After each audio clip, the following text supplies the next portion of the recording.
सत्संग मोक्ष की धारा, कोई समझ राम का प्यार।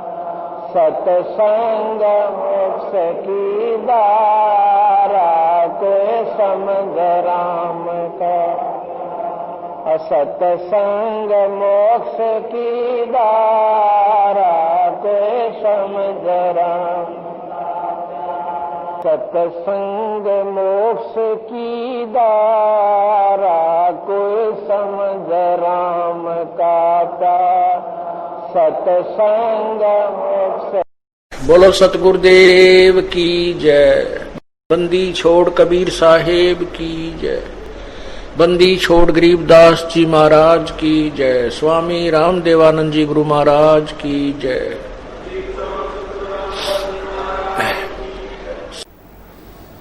क्या बताते हैं? धर्मदास ये जग बोराना, कोई न जाने वो पद निर्वाण। निर्वाण माने मोक्ष, वो पूर्ण मोक्ष मार्ग कोई नहीं जानता। ये सभी संसार भ्रमित है। इस अधूरे ज्ञान को सुनकर ये शास्त्र साधना करके अपना जीवन व्यर्थ कर रहे हैं। यही कारण मैं कथा पसारा, जग से कहिए वो राम न्यारा। यही ज्ञान जग जीव सुनावो, हो सब जीवों का भरम नसावो। अब मैं तुमसे कहूँ चिताई, त्रिदेवन की उत्पत्ति भाई। कुछ संक्षेप कहूँ गहुराई, सब संशय तुम्हारे मिट जाई। भरम गए जग वेद पुराना, आदि राम का भेद न जाना। राम राम सब जगत बखाने, आदि राम कोई बिरला जाने।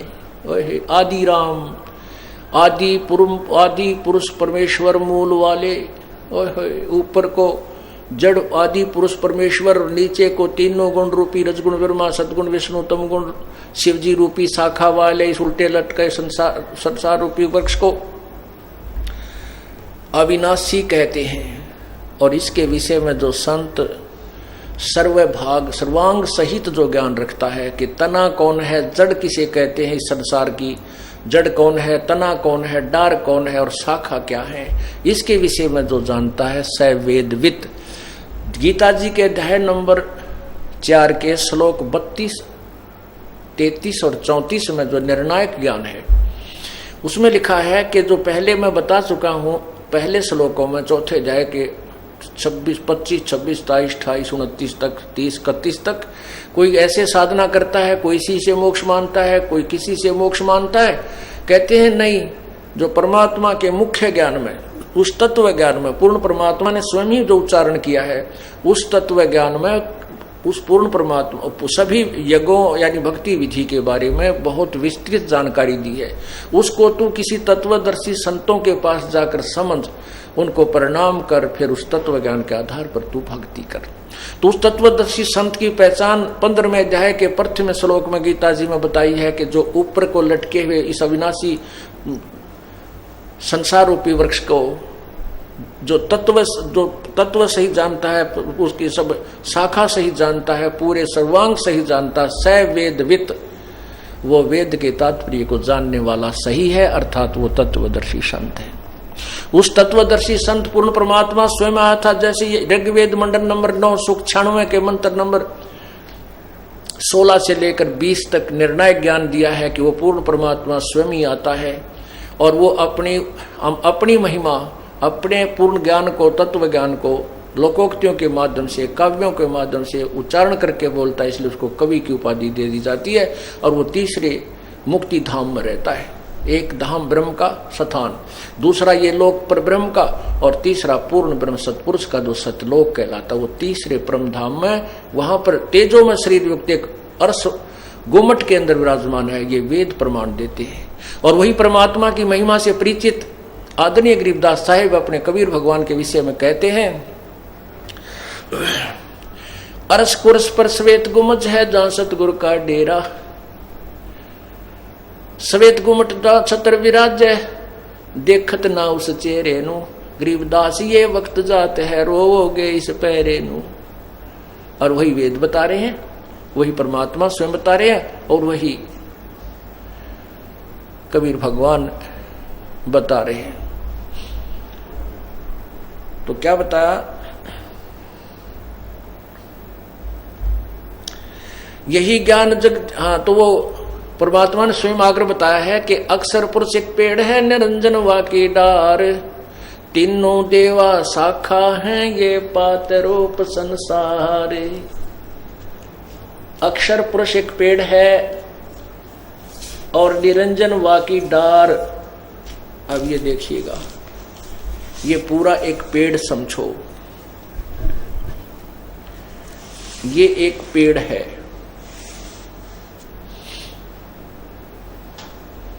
ये पूरा एक पेड़, संसार रूपी उल्टा लगता हुआ ये पेड़ समझो। जो पृथ्वी, जो जमीन से बाहर नजर आता है, ये एक वृक्ष है।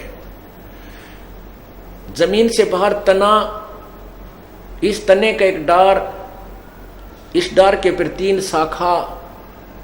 परमात्मा ने बताया कि अक्षर पुरुष एक पेड़ है, जो क्योंकि जमीन से बाहर नजर आता है वही हमें पेड़ नजर आता है, उसको पेड़ वृक्ष बोलते हैं। अक्षर पुरुष एक पेड़ है, निरंजन वाकी डार, ये ब्रह्म, ये एक डार है, और तीनों देवा शाखा है, रजगुण ब्रह्मा सतगुण विष्णु तमगुण शिव जी, ये शाखा है, और ये पात रूप संसार है। और ये मूल कौन है, आदि पुरुष परमेश्वर मूल वाले, यानी संसार रूपी वृक्ष के 15वें अध्याय का प्रथम श्लोक बता रहा है कि आदि पुरुष परमेश्वर मूल वाले, यानी आदि पुरुष परमेश्वर पूर्ण परमात्मा तो संसार रूपी वृक्ष की मूल है, जड़ है, जिससे सबको सुविधा प्राप्त होती है, क्योंकि जड़ से ही, मूल से ही पूरे वृक्ष को आहार प्राप्त होता है। इसी के विषय में उस परमात्मा कबीर जी ने स्वयं बताया है कि अक्षर पुरुष एक पेड़ है, निरंजन वाकी डार, और तीनों देवा शाखा है, ये पात रूप संसार। तो इसलिए सिद्ध हो गया गीता जी के 15वें अध्याय के प्रथम मंत्र अनुसार कि वो तत्वदर्शी संत भी कबीर परमात्मा ही थे। वो स्वयं ही आकर प्रकट होते हैं, उन्होंने ये ज्ञान दिया था, और वही ज्ञान उन्हीं परमात्मा का दिया हुआ ये दास आपके सामने केवल प्रमाणित कर रहा है कि ये तत्व ज्ञान पहले भी था, आज नया नहीं है। अब क्या बताया कि 15वें अध्याय के 16 और 17 श्लोक में क्या लिखा है कि इस संसार में दो परमात्मा प्रसिद्ध हैं, एक ब्रह्म पर ब्रह्म इस पृथ्वी लोक में, और इन दोनों ही परमात्माओं के, दोनों भगवानों के स्थूल शरीर ये नाशवान है, और जीवात्मा जितने प्राणी हैं ये भी नाशवान है, लेकिन जीवात्मा नहीं मरती। लेकिन 15वें अध्याय के 17वें श्लोक में जो स्पष्ट किया है कि वो उत्तम पुरुष है, तू अन्य परमात्मा इति उद्धारते, ये लोक त्रयम अविश्य विभर्ति अवैश्वर है। जो उत्तम पुरुष इच्छर पुरुष यानी ब्रह्म से, अक्षर पुरुष इस पर ब्रह्म से भी कोई और है, वो अन्य उत्तम पुरुष है, तू अन्य, उसी को परमात्मा कहा जाता है। और वही तीनों लोकों में प्रवेश करके सबका धारण पोषण करता है, वो अविनाशी परमात्मा है। अब यही ये परमात्मा ने सिद्ध किया है। ये देखिएगा गीता जी अध्याय नंबर गीता जी ये इसका अध्याय नंबर आपको 15 और श्लोक नंबर प्रथम और ये 16-17 स्पष्ट करते हैं। यह है पंचदशो अध्याय।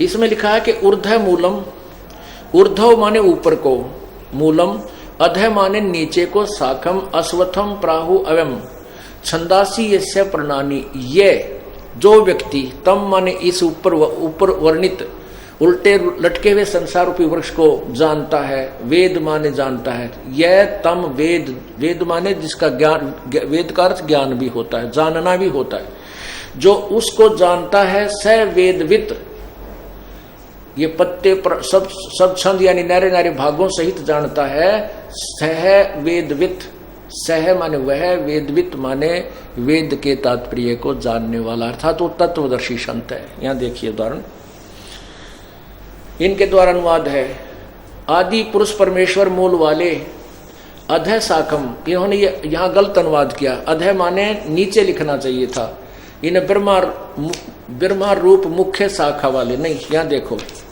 इन्होंने खुद अधः माने, ये तीसरे श्लोक, दूसरे श्लोक में अधः माने नीचे किया है, अधः माने नीचे। तो हम यहाँ इसको फिर पढ़ेंगे, क्योंकि हम इतने अनजान नहीं रहे। हम देवनागरी लिपि को खूब समझते हैं, संस्कृत भी देवनागरी लिपि में है। अधः शाखम, नीचे को शाखा वाले, स्पष्ट बनता है इसका। अधः माने नीचे को, अधः नीचे को शाखा वाले।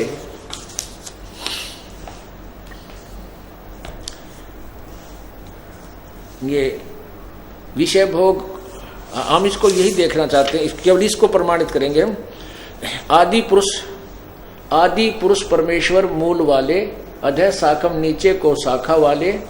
और यहां देखो संसार रूपी पीपल के वृक्ष को,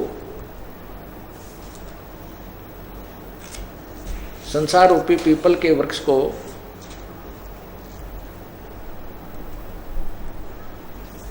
संसार रूपी पीपल के वृक्ष को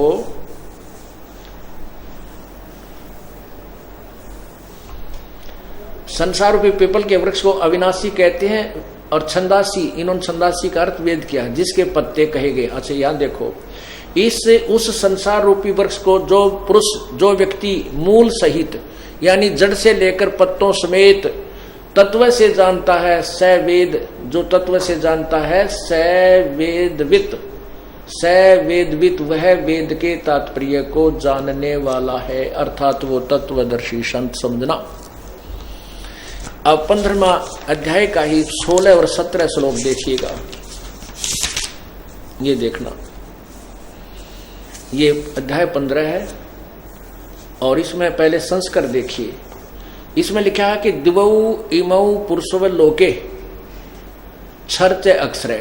इसका अर्थ करते हैं हम, दिवौ माने दो, इमौ माने इस, लोके माने संसार में, मिट्टी वाले, पृथ्वी वाले संसार में दो पुरुषों माने भगवान है। कौन कौन? छर्च अक्षर है, ये क्षर पुरुष और अक्षर पुरुष। क्षर पुरुष ये ज्योति निरंजन ब्रह्म है, अक्षर पुरुष ये पर ब्रह्म है। एवं च, और इसी प्रकार क्षर सर्वाणी भूतानि कुटुस्थ अक्षर उच्यते। इसी प्रकार इनके लोक में जितने भी प्राणी हैं ये नाशवान है, इनके शरीर भी और इन भगवानों के भी, और जीवात्मा अविनाशी कही गई है। इन्होंने क्या अनुवाद किया है, इस संसार में नाशवान और अविनाशी भी ये दो प्रकार के पुरुष हैं। पुरुष माने या प्रभु लिखना चाहिए, दो प्रकार के पुरुष हैं, दो प्रकार के भगवान हैं। पर पुरुष माने भगवान, प्रभु, परमात्मा। और संपूर्ण प्राणियों के शरीर नाशवान है और जीवात्मा अविनाशी कहा गया। अब इसका निष्कर्ष दिया है 15वें अध्याय के 17वें श्लोक में, जो इस तत्व ज्ञान के विषय में जो अक्सर उल्टे लटके हुए संसार रूपी वृक्ष का भी प्रमाण है। ये देखिएगा अध्याय नंबर 15 का और श्लोक नंबर नीचे आइए 17। इसमें स्पष्ट है, उत्तम पुरुष है तो अन्य परमात्मा इति उदाहरतः। उत्तम पुरुष तो कोई और ही है, पुरुषोत्तम तो यानी वास्तव में अविनाशी परमात्मा श्रेष्ठ भगवान तो कोई ऊपर वर्णित दोनों भगवानों से भी न्यारा है और है। जो 16वें श्लोक में कहा है 15वें अध्याय के में, दो भगवान है, क्षर पुरुष और अक्षर पुरुष यानी ब्रह्म और परब्रह्म, इनसे भी कोई और है उत्तम पुरुष, और उसी को परमात्मा इति उदाहरते, उसी को परमात्मा यानी भगवान कहा जाता है, वही भगवान कहलाता है। जैसे भगवान की परिभाषा आपको कल दिन के सत्संग में समझाई थी, उसी को ध्यान रखना। यह लिखा है कि उत्तम पुरुष है तो अन्य परमात्मा इति उदाहरतः, जिसको भगवान कहा जाता है। यह लोकतर्यम अविश्य विभर्ति अवय ईश्वर है। ये देखियो, उत्तम पुरुष तो अन्य ही है, यानी वो श्रेष्ठ परमात्मा, तो इनसे भी वह श्रेष्ठ परमात्मा जो वास्तव में पूर्ण परमात्मा अविनाशी है, वो इन दोनों से भी न्यारा है, ब्रह्म से भी और परब्रह्म से भी, क्षर पुरुष से और अक्षर पुरुष से। अन्य ही है जो तीनों लोकों में प्रवेश करके सबका धारण पोषण करता है, अविनाशी परमेश्वर परमात्मा इस प्रकार कहा गया है।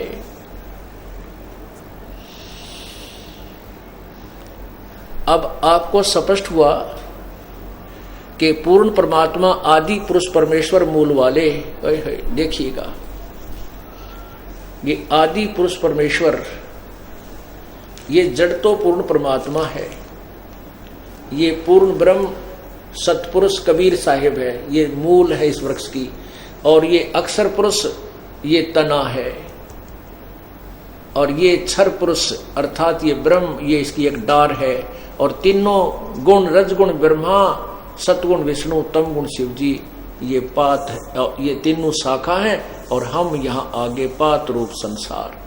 अक्षर पुरुष एक पेड़ है, निरंजन वा की डार, और तीनों देवा शाखा है, ये पात रूप संसार है। ये परमात्मा ने ये तत्वज्ञान ये 15वां अध्याय पहले ही सुना रखा था गीता जी का अपने अमृतवाणी में, सवसम वेद में।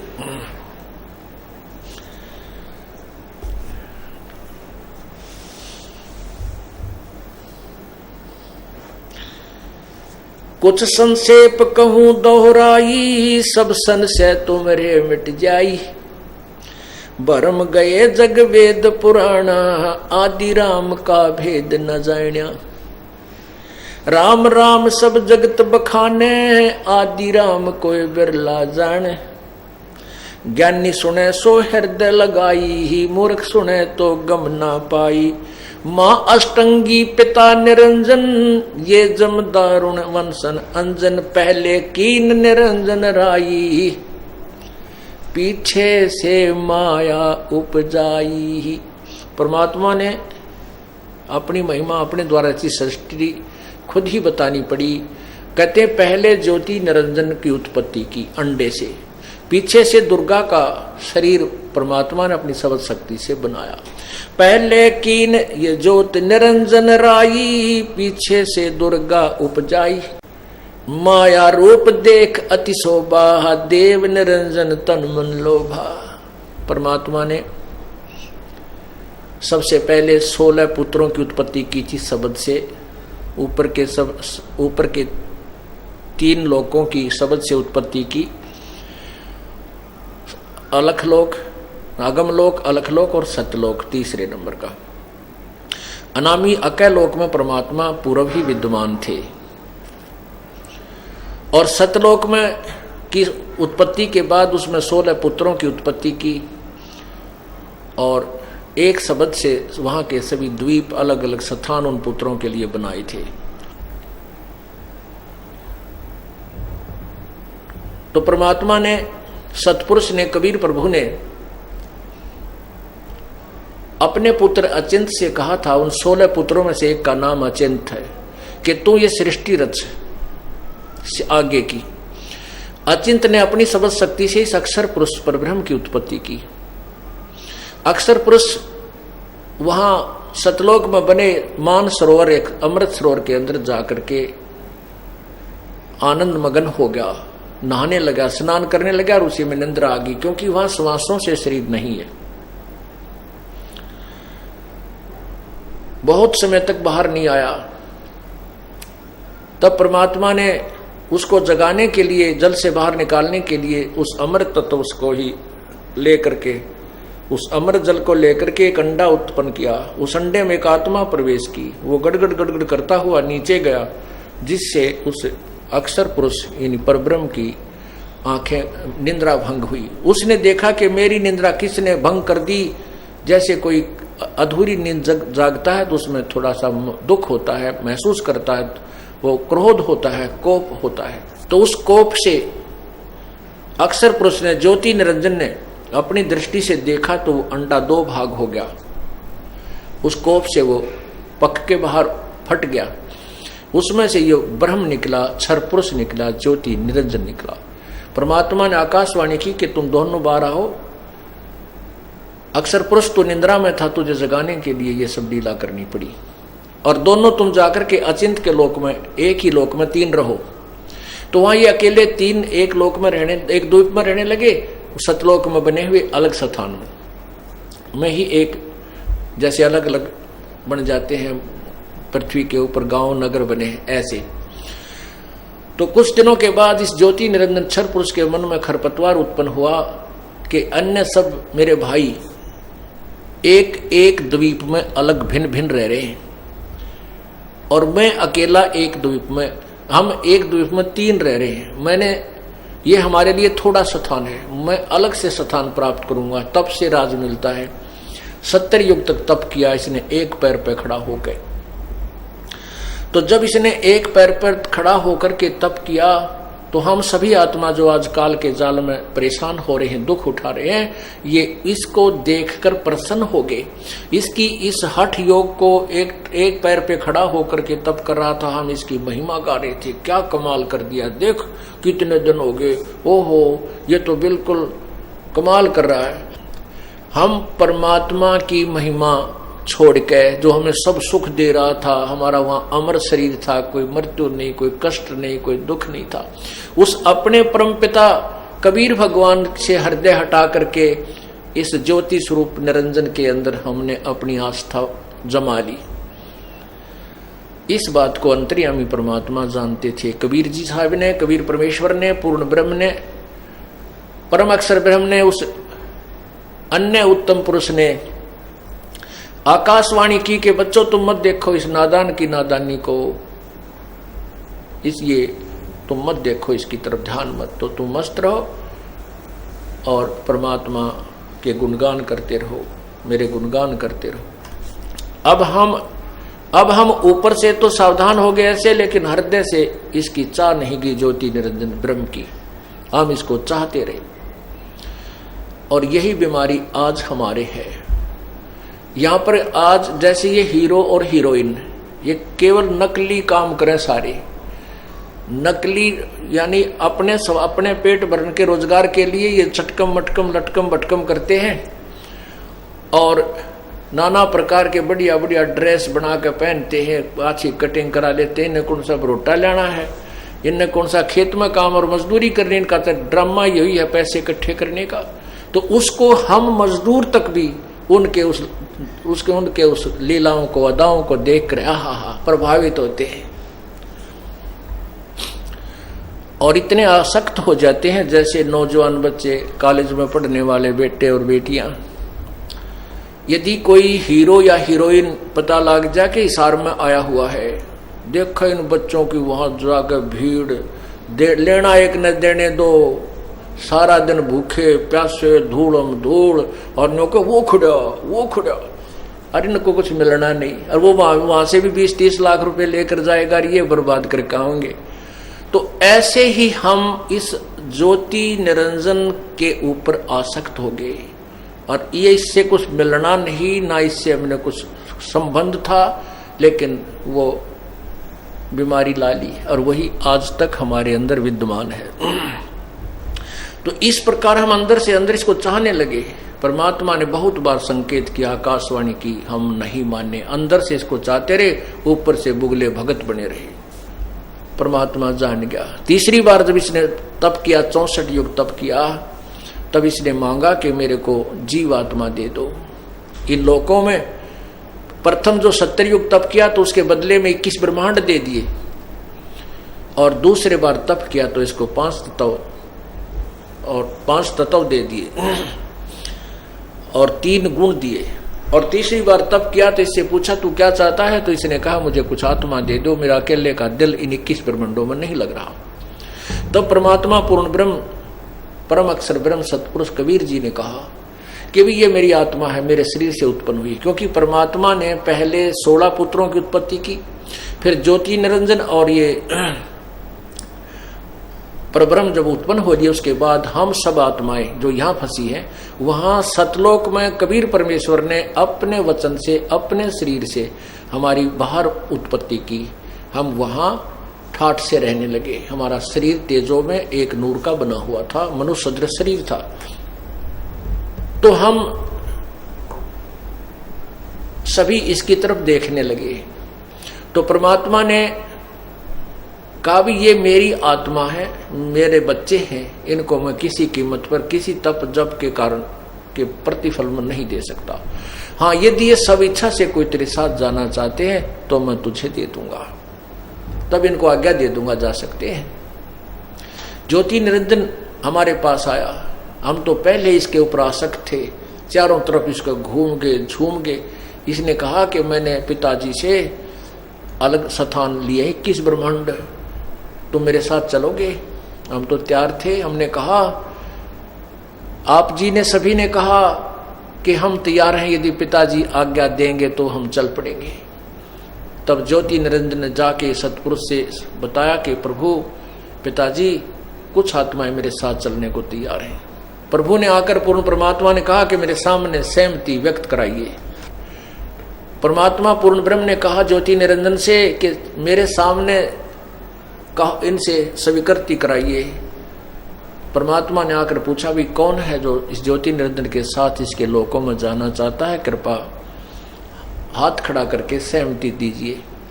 तो उस समय कोई नहीं चसका, क्योंकि अपने पिता के सामने सबको एक शर्म आई, बहुत दुखी हो गए और नहीं बोल पाए।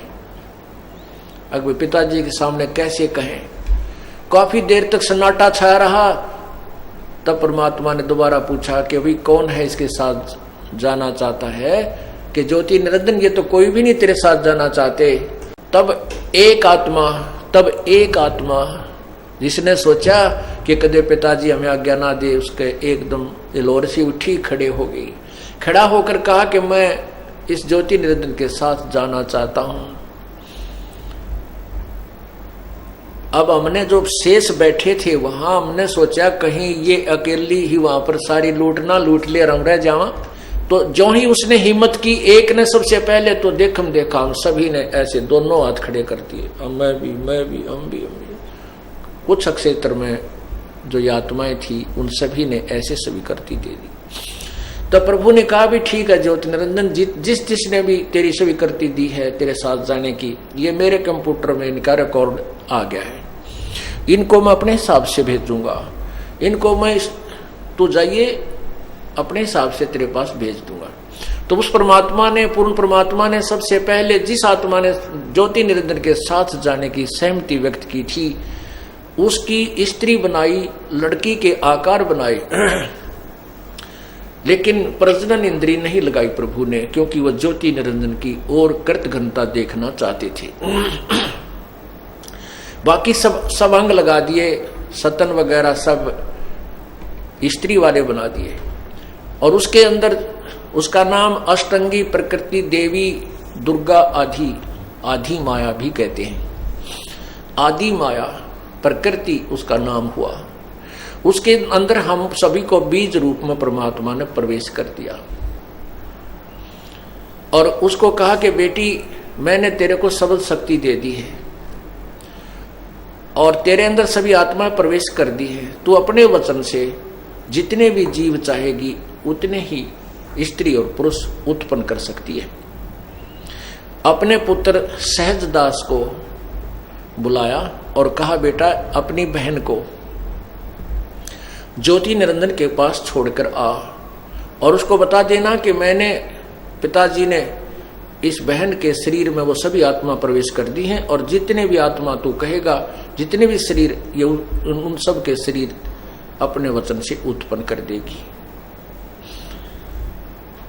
इतना कहकर के सहजदास उस अपनी बहन को लेकर के ज्योति निरंजन के पास गया और कहा कि ले, पिताजी ने ये प्रकृति देवी तेरे पास भेजी है, इसके अंदर सभी वो आत्मा है जिन्होंने तेरे साथ रहने की स्वीकृति दी थी और पिताजी ने इसको सबल शक्ति दी है, जितने जीव तू चाहेगा ये वचन से बना दिया करेगी, तू उत्पन्न कर देगी। अब वहां इसको छोड़ के लड़की को सहजदास वापस आ गया अपने द्वीप में। अब वहां यहां से ये बीमारी शुरू होती है जो आजकल हम देख रहे हैं, जगह जगह बहन बेटियों के साथ बलात् होते हैं। तो यहां से काल यो मन जो है ये सब के अंदर विद्यमान है। इस काल मन निरूपी काल ने वहां ये घर गाला था। जब अकेली लड़की युवती लड़की को देख करके इसके मन में दोष आ गया और इसने उस लड़की के साथ दुर्व्यवहार करना चाहा। लड़की भी इसके अवभाव को समझ गई और अपनी इज्जत की रक्षा के लिए इसको नाना प्रकार से समझाया। कहा, ज्योति निरंजन, तू और मैं एक पिता की संतान हैं। तू पहले अंडे से, उन्हीं के वचन से उत्पन्न हुआ और बाद में हम सब आत्मा भी उसी परमात्मा से उत्पन्न हुई हैं और हम दोनों बहन भाई हैं और बहन भाई का ये सृष्टि क्रम अच्छा नहीं लगता, ये महापाप का भागी हो जाएगा। मेरे पास पिता की दी हुई समझ शक्ति है, मैं वचन से प्राणी उत्पन्न कर दूंगी। लेकिन ज्योति निरंजन के अंदर विषय वासना इतनी समागी, इतना रजोगुण प्रभावित हो गया कि उस पर वो नहीं रुक सका और उसने जबरदस्ती करनी चाहिए। तो लड़की ने सूक्ष्म रूप बनाया और उसके मुंह से ज्यों ही उसने मुंह खोला हुआ था बदतमीजी करने के लिए, उसके मुख के माध्यम से पेट में चली गई, छोटा रूप बना के। वहां से आवाज लगाई, पिताजी मेरी रक्षा करो, मेरी इज्जत बचाओ। तब परमात्मा जान के, पता था मालिक को कि अब पता चलेगा इनको, इस काल के साथ प्रसन्न होकर गए हैं, विरानमाटी करेगा इनकी, पता था दाता को, पर नहीं माने हम। अब दुख बहुत आता है, अपना बेटा बेटी अपनी इच्छा के अनुसार अगर किसी अनाड़ी के साथ ब्याह शादी करने की चेष्टा करती है तो माता पिता मना भी बहुत करते हैं, लेकिन वो अनजान बालक नहीं मानता है, फिर वो उसको इतना परेशान करता है, फिर वो माता पिता भी रोते हैं और बेटी भी रोती है। ये दास सर्विस किया करता था, जेई की नौकरी करता था। एक जगह सड़क पर कार्य चल रहा था, उसके साथ साथ हमारा भी एक कार्य था, अलग महकमा था काडा का। तो वहां एक वृक्ष के नीचे बैठी एक जवान लड़की 2 बच्चों के लिए है बुरी तरह रो रही और टोकरी मजदूरी का काम करती थी। वहां वृक्ष के नीचे दोपहर के समय विश्राम करते समय बहुत बुरी तरह रो रही थी। हमने पूछा, बहन क्या बात है, क्या दुख है, क्यों रो रही है? वो बीएनडआर का भी जेई था और हम भी नर महकमे का भी वहीं इकट्ठे खड़े थे। तो उस लड़की ने बताया कि बताऊं जी, मेरे साथ बहुत बुरी बन गई। मैं बहुत अच्छे घर की लड़की थी और जो जिसके साथ मैंने अपनी सब इच्छा से शादी की है, ये हमारे ही घर में मजदूर था, नौकर था, और मैंने इसके साथ अपने माता पिता सबके विरुद्ध जो है आज्ञा का उल्लंघन करके इसके साथ मैंने संबंध स्थापित कर लिए। माता पिता ने बहुत मना किया, नहीं माने, हम घर से भाग गए। और आज मैं इतनी दुखी हूं कि वो शराब पीता है, मैं कमाती हूं और शराब पी कर आता है, आती जो पैसा होता मेरे से ले लेता। कई बार हम और बच्चे भूखे सो जाते। अब मैं उन दिनों को याद करके रोती हूँ। मेरे माता पिता ने बहुत मना किया था, लेकिन मैं दुष्ट नहीं मानी। तो पुण्यात्मा, वही हालत अब दुर्गा के साथ हो रहा है। अब दुर्गा को और हम सबको मना किया था प्रभु ने कि तुम छोड़ दो, इस नादान की तरफ आसक्त मत हो, लेकिन हम नहीं माने थे। लेकिन माता पिता फिर भी अपने बच्चे को कितना ही बुरा हो जाए फिर भी संभालने की चेष्टा किया करते। तो उस परम पिता को पता चला, आकाश उसने अंदर से पुकारा, तो प्रभु ने अपने ही पुत्र एक जोगजीत का रूप बनाया, वहां प्रकट हुए और कहा कि जोगजीत आदेश सुन ले प्रभु का, आदेश सुन ले परमात्मा का, परम पिता का। सबसे पहले उसने जाकर के लड़की को उसके पेट से बाहर निकाला। जैसे अभी आपने शिव पुराण में देख पढ़ा था, ब्रह्मा जी ने अधूरा से अधूरा ज्ञान बताया है कि उस सदा शिव ने, ज्योति निरंजन ने, ब्रह्म ने अपने अंदर से, अपने शरीर से, अपने विग्रह से एक स्त्री की उत्पत्ति की, जो त्रिदेव जननी प्रकृति दुर्गा अष्टंगी कहलाई। ये कैसे उत्पत्ति हुई, ये यथार्थ ज्ञान है, ये तत्व ज्ञान है जो आपको समझाया जा रहा है।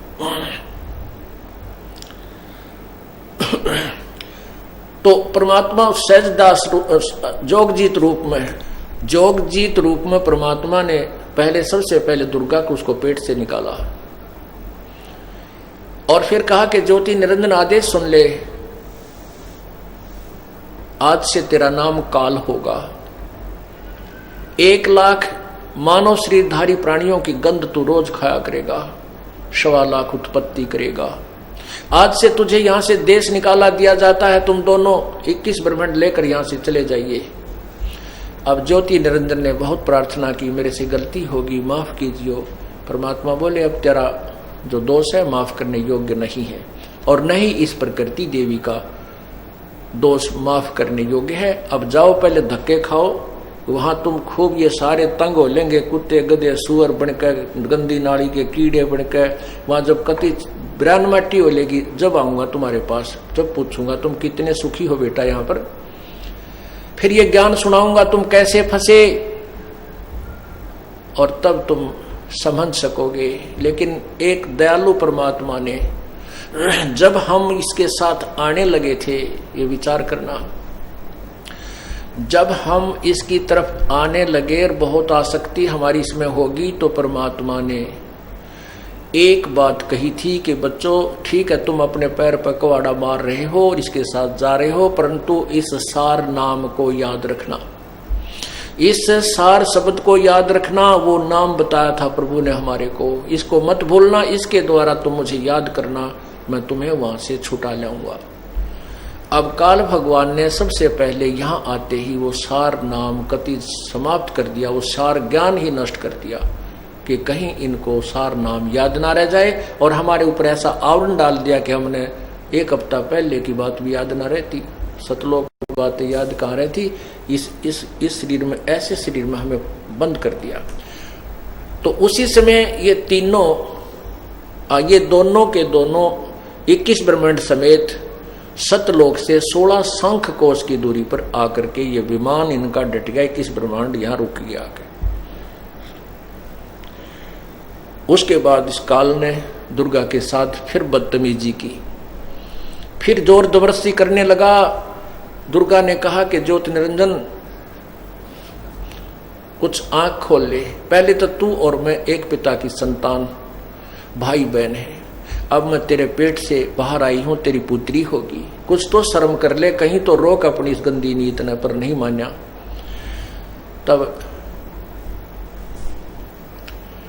तब ज्योति निरंजन ने दुर्गा को के वो प्रजनन इंद्री बनाई, स्त्री योनि अपने नाखून से बनाई, शब्द शक्ति से, अपने शक्ति से बनाई, और जबरदस्ती शादी करके 3 पुत्रों की उत्पत्ति की। सतलोक इसने अपने ब्रह्मलोक में ऊपर सर्वोपरि स्थान पर 3 स्थान बना रखे, न्यारे न्यारे, एक रजोगुण युक्त, एक तमोगुण युक्त, एक सतोगुण युक्त। जैसे एक मकान में 3 कमरे हों, एक कमरे में साधु संत महात्माओं के चित्र लगे हों, उसमें जाते ही मन अपने आप एक सतोगुण भाव में आ जाता है। एक कमरे में शहीदों और शूरवीरों के फोटो लगे हों, देशभक्तों के फोटो लगे हों, तो अपने आप मन में जो है ना एक शूरवीरता वाला गुण अपने आप उत्पन्न होने लग जाता है। और तीसरे में अश्लील फोटो लगे हो, तो वहां अश्लील फोटो जिस कमरे में लगे हैं उसमें जाते ही मन में वही गंदे विचार सब उत्पन्न होने लग जाते हैं। तो ऐसे ही इस काल भगवान ने ऊपर एक ब्रह्मांड को सर्वोपरि स्थान पर, ब्रह्मलोक के ऊपरले स्थान पर 3 स्थान गुप्त बना रखे हैं, एक रजोगुण प्रधान, एक तमोगुण प्रधान, एक सतोगुण प्रधान। जब ये दुर्गा और काल ज्योति निरंजन उस सतोगुण प्रधान रजोगुण प्रधान क्षेत्र में दोनों रहते हैं, उनका मन में वही एक ऐसी प्रेरणा सी बनी रहती है, और वहां जो उनके द्वारा पुत्र उत्पन्न होता है वो रजोगुण बन जाता है, उसका नाम ब्रह्मा रखते हैं। और दूसरे स्थान सतोगुण है, उसमें जब ये दोनों रहते हैं वहां जो पुत्र उत्पन्न होता है इनसे, तो उसका नाम विष्णु रखते हैं। और तीसरे तमोगुण प्रधान क्षेत्र में जब ये दोनों से संतान उत्पन्न होता है उसका नाम ये शंकर शिव रखते हैं। और ये तीनों को फिर एक एक ड्यूटी, रजगुण ब्रह्मा उत्पत्ति करे, सतगुण विष्णु सतिथि यानी सब मोह ममता पैदा करे, और शिव सबका संहार करे, क्योंकि इसको 1 लाख प्राणी नित्य खाने पड़ते हैं। उसके लिए इसने सारा साजबाज जोड़ रखा है। फिर इस दुर्गा ने ही अपने 3 रूप धारण किए, एक सावित्री, एक लक्ष्मी और एक गौरी, समुद्र में छुप गई। वहां से इनको संकेत किया कि जाओ तुम सागर मंथन करो, जो वस्तु मिले उसको अलग अलग पहचान करके लाना।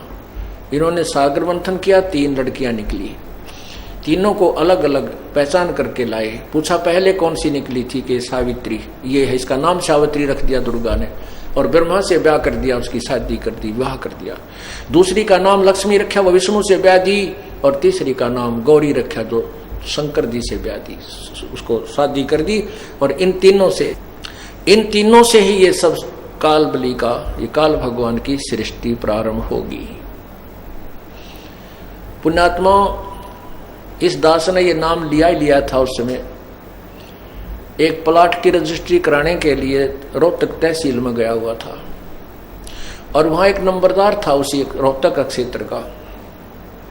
वो खड़ा खड़ा एक दूसरे ने कह रहा था, वहां कोई बात चली थी कि ऐसे ऐसे एक लड़की एक ही गोत्र की और दूसरे गोत्र के लड़के के साथ वो चली गई, उन्हें शादी कर ली कोर्ट में, और ऐसे ऐसे बहुत बुरा हुआ, कोई यूं कह रहा कोई कुछ कह रहा। तो वो नंबरदार बूढ़ा सा आदमी था, 60-65 साल की उम्र का, नो बोला भाई यह बात तो समझ में नहीं आ रही हमारे, या गो ताड़ी भाई बहन वाली तय।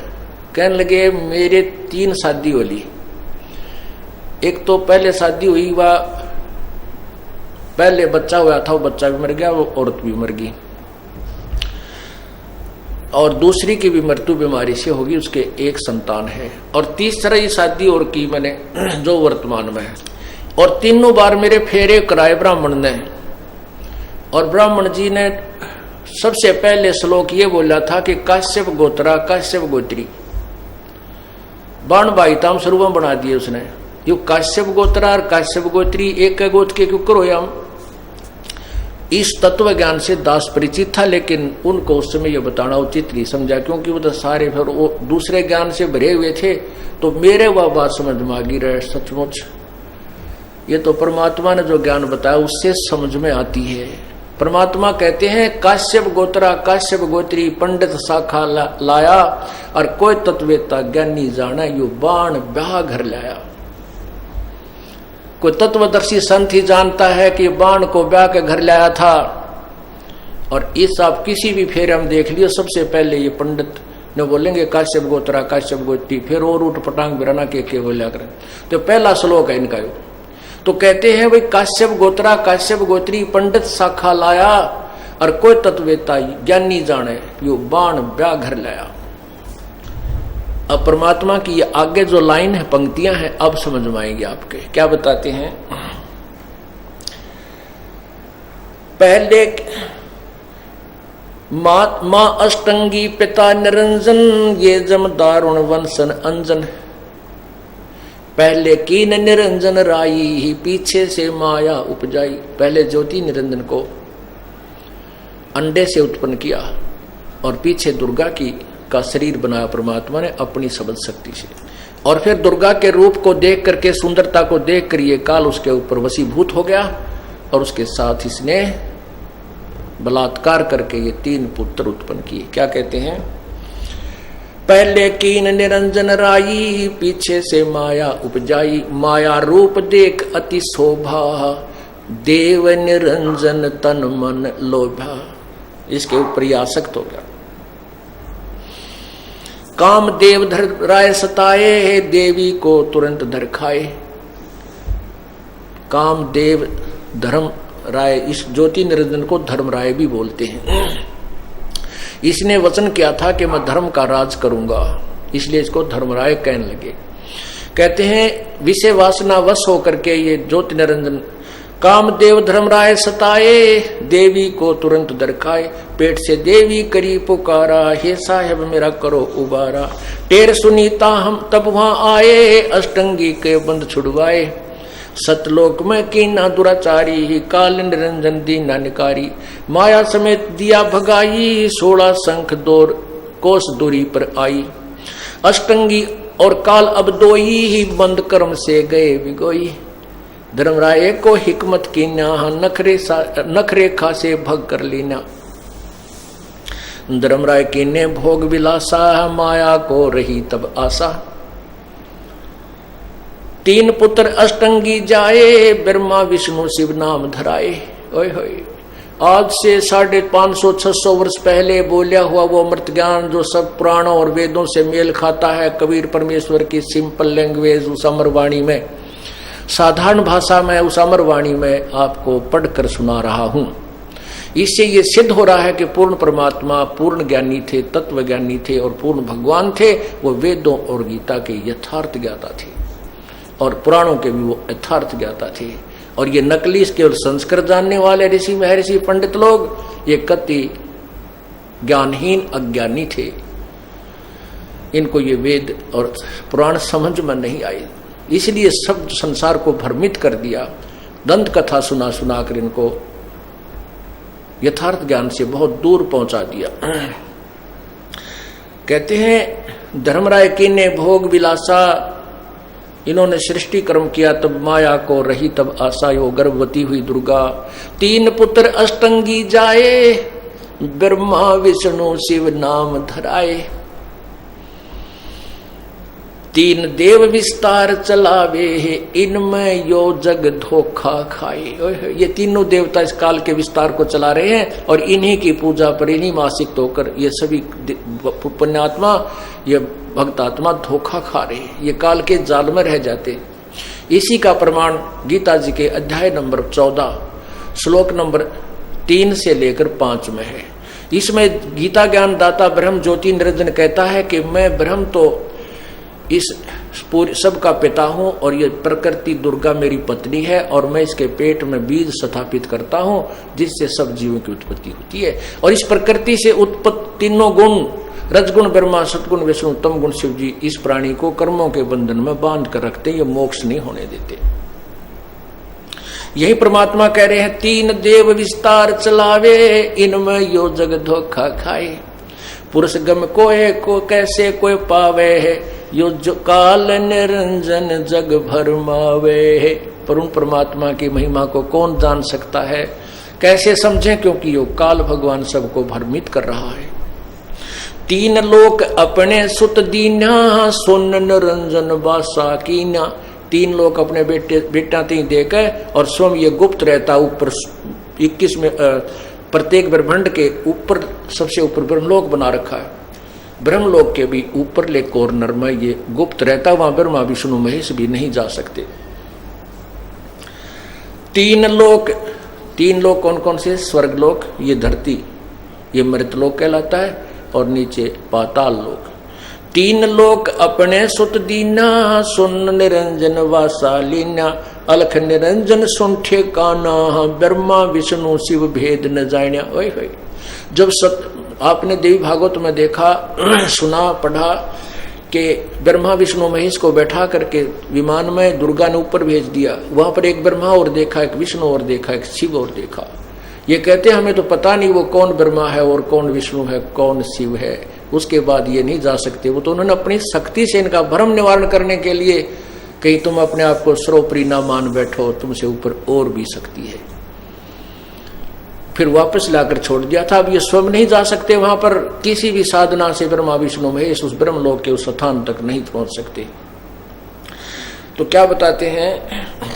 3 अलख निरंजन सुन ठिकाना, ब्रह्मा विष्णु शिव भेद न जाण्या। 3 देव सो उनको ध्यावे है, निरंजन का वो पार न पावे। तीनों देवता इस ज्योति निरंजन का ध्यान लगाते हैं, हठ योग से तप करते हैं, पर इसको भी नहीं समझ सके क्योंकि तत्व ज्ञान इनके पास नहीं है।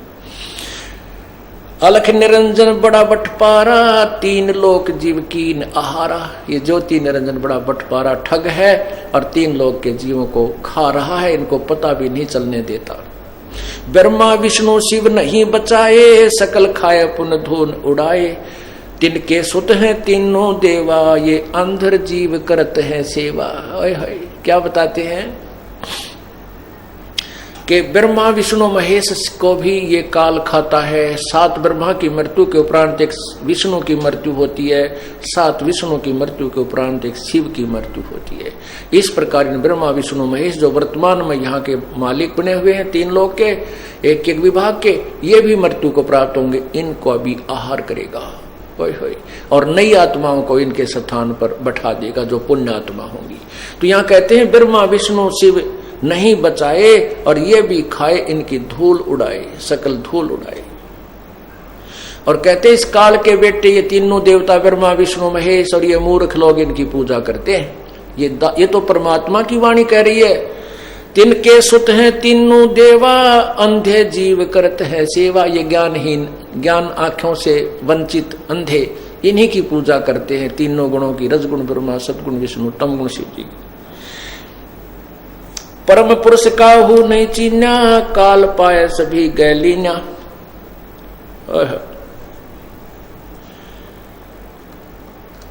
काल ब्रह्म सकल जग जाने हैं, आदि ब्रह्म को ना पहचाने। तीन देव और अवतारा, ताको भजे सकल संसारा। तीन गुणों का ये विस्तारा, धर्मदास मैं कहूँ पुकारा। गुण तीनों की भक्ति में ये भूल पड़ो संसार, कह कबीर निज नाम बिना भई कैसे उतरो पार। तीनों गुण की भक्ति में, रजगुण ब्रह्मा, सतगुण विष्णु, तम गुण शिव जी की साधना में ये भोली आत्माएं, ये अंधी आत्माएं, ज्ञानहीन आत्माएं, इन्हीं की पूजा करती है ये मूर्ख। अब ये तो परमात्मा कबीर साहब के 100वें वेद में आपने पढ़ा। अब आपको दिखाता हूं गीता जी में, क्योंकि ये हम सीडी बना रहे हैं साथ के साथ, और ये सीडी आप तक पहुंचेंगी और पुण्यात्मा बहुत सी देखेंगी, आप भी दिखाओगे तो वो एकदम यूं कहेंगे भाई कबीर साहब तो ब्रह्मा विष्णु महेश के पुजारियों को मूर्ख कह रहा है, ये कोई अच्छी बात नहीं इनकी। और जब वो देखेंगे इस पवित्र गीता में कि गीता ज्ञान दाता ने भी यही कहा है कि तीनों गुणों, रजगुण ब्रह्मा, सतगुण विष्णु, त्रिगुण शिव, तमगुण शिव जी रूपी इस त्रिगुणमयी माया के द्वारा जिनका ज्ञान हरा जा चुका है, गीता जी के अध्याय नंबर 7 के मंत्र 15 में 12 से लेकर 15 में क्लियर लिखा है, जिनका ज्ञान हरा जा चुका है त्रिगुणमयी माया के द्वारा, जो इन्हीं की पूजा पारूढ़ है, इनसे आगे किसी को नहीं मानते, वो राक्षस स्वभाव को धारण किए हुए मनुष्यों में नीच दुष्कर्म करने वाले मूर्ख, ये गीता ज्ञानदाता कहता है कि मेरी भी भक्ति ना करते। कबीर परमात्मा ने 600 साल पहले बोला था और गीता जी में 5500 वर्ष पहले लिखा हुआ है।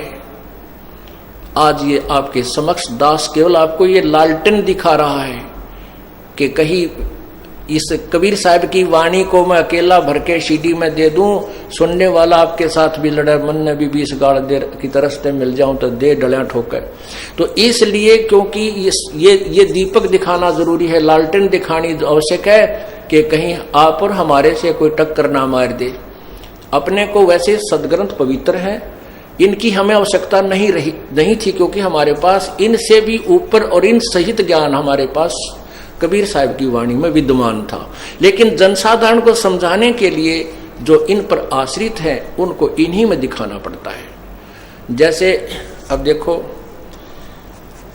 एक अंधा लालटेन लिए जा रहा था रात्रि में, आगे से बच्चे आवे थे उछल कूद करते हुए, तो उस अंधे सूरदास ने कहा बेटा देखना, मुझे टक्कर ना मार देना, मुझे दिखाई नहीं दे रहा है। वो बच्चे कहने लगे कि बाबा फिर तो लालटेन किस लिए लिए है, तुझे दिखाई नहीं देता?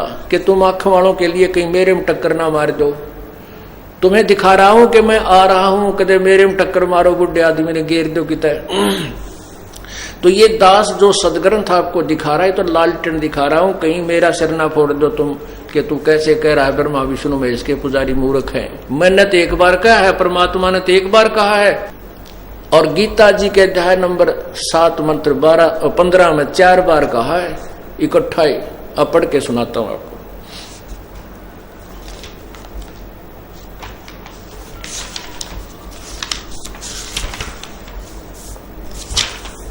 ये देखिएगा पवित्र गीता जी अध्याय नंबर 7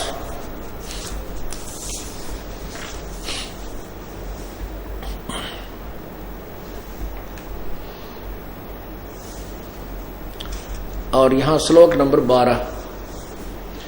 और भी जो सतगुण से उत्पन्न होने वाले भाव हैं और जो रजगुण से तथा तमगुण से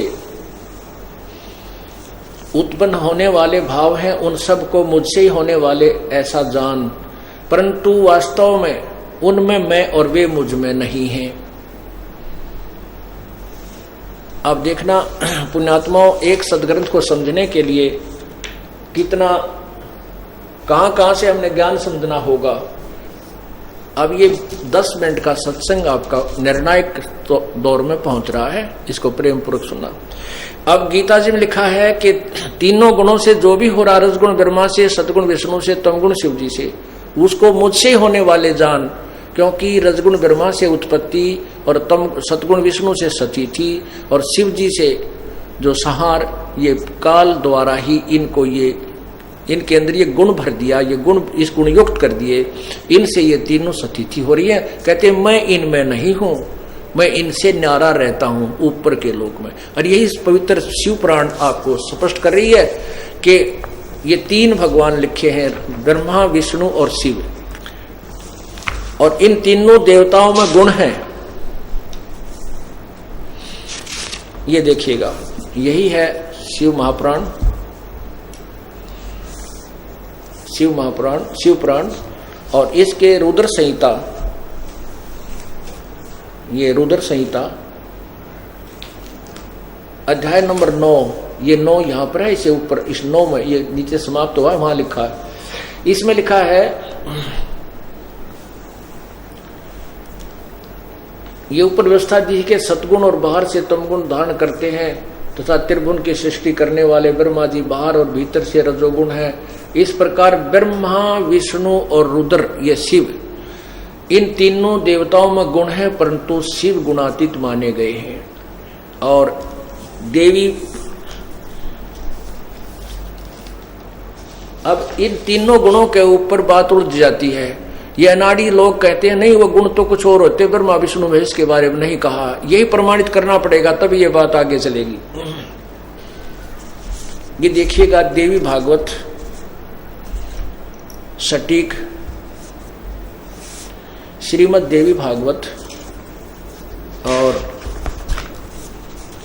अथ देवी भागवतम सभाष्टीकम सहमात्यम, ये प्रकाशक है खेमराज श्री कृष्ण दास प्रकाशन, मुंबई 4, और इसमें तीसरे सकंद में आप पढ़िए, ये देखिएगा, अथ श्रीमद् भागवते भाषा टीका युक्ते तृतीय सकंद प्रारंभते। और यहां देखिए, इसमें अब शंकर भगवान कह रहे हैं, हे माता, यदि आप हमारे ऊपर सदा दया युक्त हो तो हमको तमोगुण किस प्रकार प्रदान किया है। ब्रह्मा रजोगुण और हरि सतोगुण है। ये संस्कृत भी देख ली, क्योंकि इसमें एक और प्रमाण संस्कृत साथ है। यदि यही 7वां श्लोक समाप्त होता, 8वां प्रारंभ होता है। यदि दया धर्मना न सदाम्बिके कथम अहम विहित च तमोगुण, मुझे तमोगुण क्यों बनाया, और कमल से उत्पन्न होने वाले ब्रह्मा को रजोगुण संभव क्यों रजोगुण बना दिया। सुहित किमु सतोगुण हरि, और विष्णु को तुमने हरि को किस प्रकार सतोगुण बनाया। इससे सिद्ध हो गया कि रजगुण ब्रह्मा है, सतगुण विष्णु है, तमगुण शिव जी है। अब गीता जी को समझो, 7वें अध्याय को, एकदम नेत्र बन जाएंगे जैसे आई हॉस्पिटल में बनते हैं। ज्ञान रूपी नेत्र इस सतलोक आश्रम में बनाए जाते हैं। ये देखिएगा, गीता जी अध्याय नंबर 7,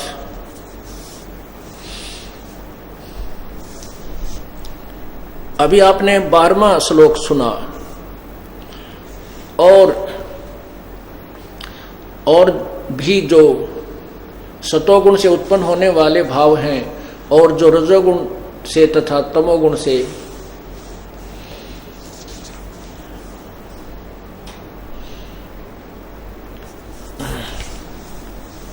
होने वाले भाव हैं, उन सब को मुझसे ही होने वाले ऐसा जान।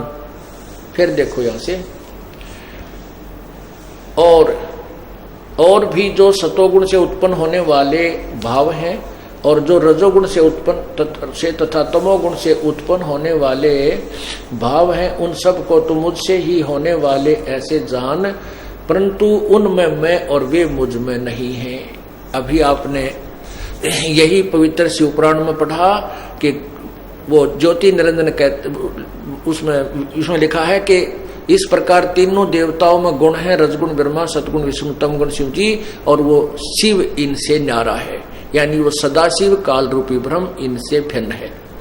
और इसमें ये खुद कह रहा है कि इन तीनों से जो कुछ भी हो रहा है, इनका मुख्य कारण मैं ही हूं। रजगुण ब्रह्मा से जीवों की उत्पत्ति, विष्णु जी से सती थी, और शिव जी से संहार। इनका मुख्य कारण मैं ही हूं, लेकिन मैं इनमें नहीं हूं, मैं इनसे अलग हूं। अब देखना, 13वां श्लोक बता रहा है, गुणों के कार्य रूप सात्विक, राजस, तामस, इन तीनों प्रकार के भावों से ये सारा संसार समुदाय मोहित हो रहा है। इन तीनों गुणों, तीनों देवताओं से परे मुझ अविनाशी को नहीं जानता। गीता ज्ञान दे रहा है कि इन ब्रह्मा विष्णु महेश से ऊपर मुझे भी ना जानते। ये इन तीनों गुणों की पूजा में ही लीन रहते हैं, इन्हीं से मिलने वाली राहत पर ये आश्रित है। ये देखना 14वें में कहा कि क्योंकि यह अलौकिक अद्भुत त्रिगुणमयी मेरी माया है, तीनों गुण रूपी माया, रजगुण ब्रह्मा सदगुण विष्णु रूपी जो जाल है, इन्होंने जो ये फैला रखा है मेरे द्वारा, मैंने इनके द्वारा जो फैलाया है, तो ये कहता है ये इस त्रिगुणमयी माया बड़ी खतरनाक है। ये इनकी इतनी बुद्धि इन्हीं में आसक्त होगी, क्योंकि ये महाब्रह्मा महाविष्णु शिव रूप में ये प्रकट होता है। इसने कसम खा रखी है दुर्गा के सामने कि मैं अपने यथार्थ रूप में किसी के सामने प्रकट नहीं होऊंगा। तो ये किसी का भी कार्य सिद्ध करने के लिए प्रकट होता है तो विष्णु या ब्रह्मा या शिव रूप में, तो ये भोली आत्मा समझते हैं मेरे इष्ट ने आकर के मेरा काम कर दिया। तो ये अब ये फंसा हुआ है। ये कहता है कि ये मूर्ख लोग मुझे भी ना समझते, ये इन तीनों गुणों तक ही सीमित रह गए। क्योंकि यह अलौकिक अर्थात अति अद्भुत त्रिगुणमयी मेरी माया बड़ी दुस्तर यानी खतरनाक है, परंतु जो मुझको ही निरंतर भजते हैं इस माया का उल्लंघन कर जाते हैं। इस त्रिगुणमयी माया का यहाँ जिक्र है 15वें श्लोक में। कहते हैं इस माया के द्वारा, ब्रह्मा विष्णु महेश त्रिगुण रूपी माया के द्वारा जिनका ज्ञान हरा जा चुका है, जो इनसे आगे किसी की भक्ति करना नहीं चाहते, उनके विषय में संकेत ये ज्ञान दिया जा रहा है गीता जी अध्याय नंबर 7 के श्लोक 15 में। इस माया के द्वारा जिनका ज्ञान हरा जा चुका है, असुर स्वभाव को धारण किए हुए मनुष्यों में नीचे दूषित कर्म करने वाले मूर्ख लोग मुझको नहीं भजते। पुण्यात्माओं, ये लालटेन दिखाई आपको इस अंधे ने, क्योंकि मुझे कहते हैं संस्कृत नहीं आती इसको, तो कोई बात नहीं, अंधे ने ना दिखता, पर आप तो देख सकते हो टीवी के माध्यम से, आप तो आंखों वाले हो, आपको तो संस्कृत भी जानते हो। आप देखिए और समझिए इस तत्व ज्ञान को और छोड़ दो इस मान बढ़ाई को। कल्याण करवा लो उस पूर्ण परमात्मा की शरण में आके। बोलो सतगुरुदेव की जय।